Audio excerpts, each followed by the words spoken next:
Hey guys, Cat72 here.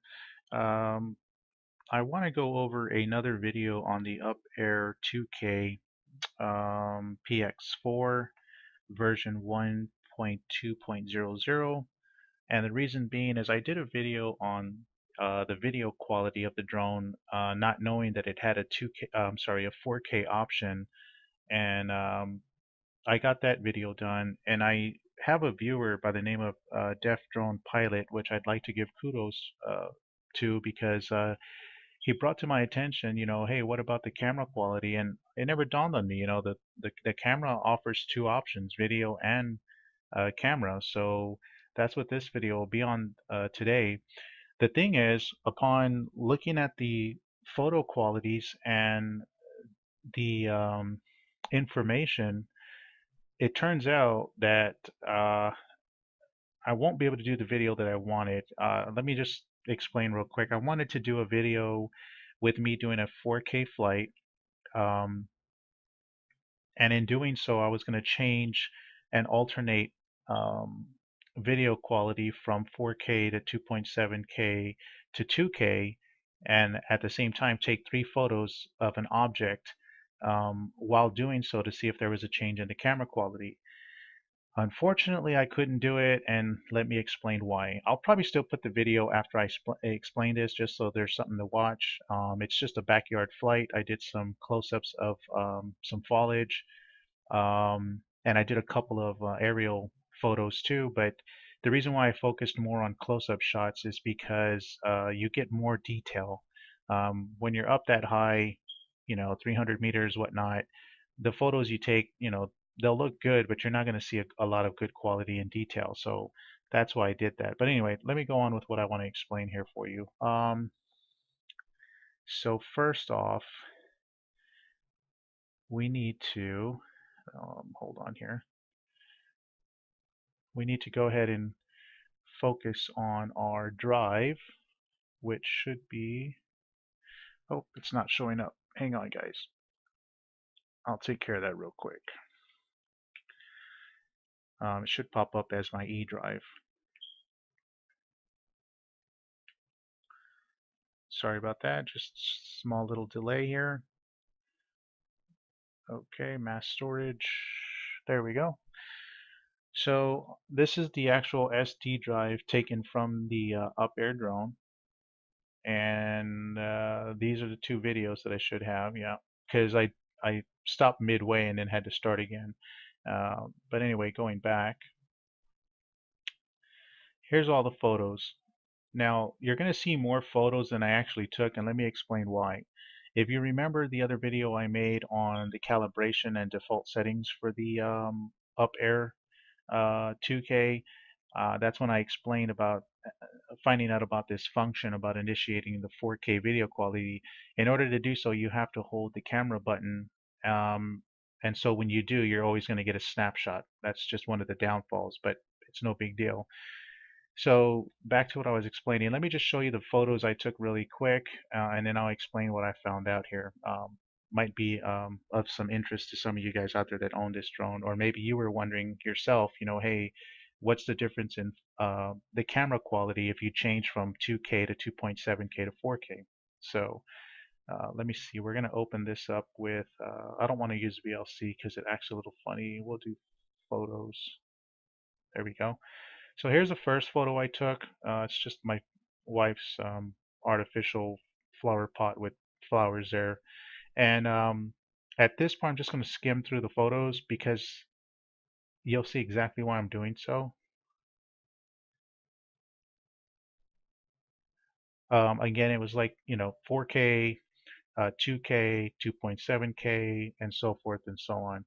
Now, if you've already noticed by now, there's no change in quality.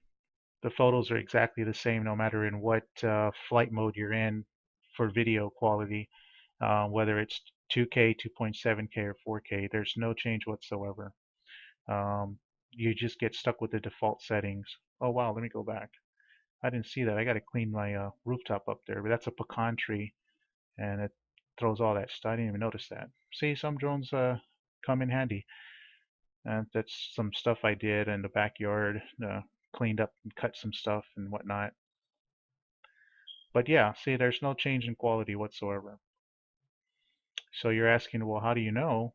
Well, for one, the video tells it, I mean, the photos tell it all. But if you guys want further proof, that's what I'm going to explain here next. And that's the aerial footage I did. It's, like I said, from this distance, no matter what camera you're using, you might get some more crisp, clear colored photos, but you won't be able to see the real quality until you do a close-up shot of an object. That's just photography, photography for you.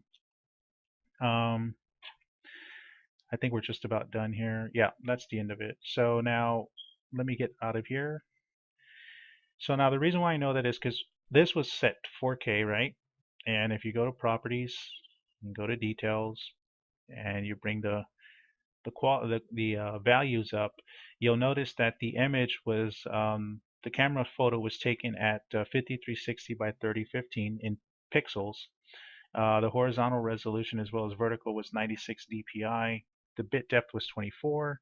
The camera maker was Upair. The camera mode was a 2.7K. The f-stop was set to 2.6. The exposure time was set to 1/900 seconds, and then the ISO speed was set to 50. The focal length was 2 millimeters. The metering mode was average. The flash, we know that this camera does not have a flash. The 35 millimeter focal length was set to 18. The brightness was 8.57, and the white balance was set to auto. And as you can see, it's the Upair.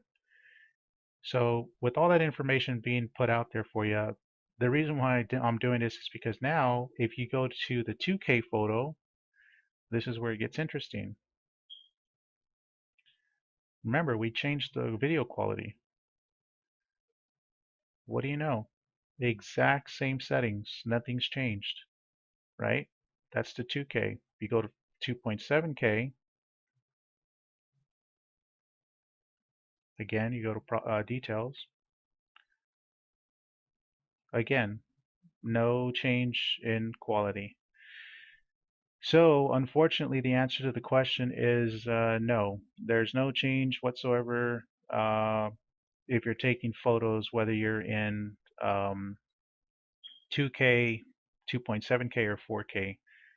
Yeah, so sorry guys, it would have been cool if that was the case. But hey, we know for a fact that we do have a difference in video quality, as my video demonstrated, because there was some change in the device um, configuration when you change from 2K to 2.7K and 4K. In my case, I just did the video on 2K and 4K because the 2.7, there really wasn't much of a difference between the 2 and 2.7K.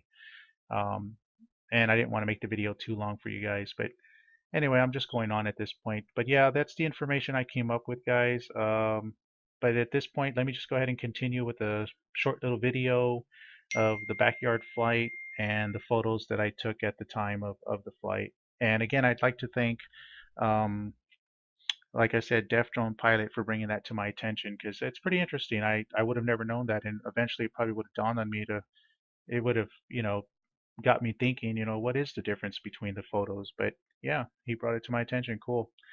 That's what these comments are for, guys. If you have any questions, anything that concerns you, or any of the videos that I put up that are of interest to you and you have questions, don't hesitate. I'll respond. So yeah, let's get on with the video. Okay, just wanted to share that with you.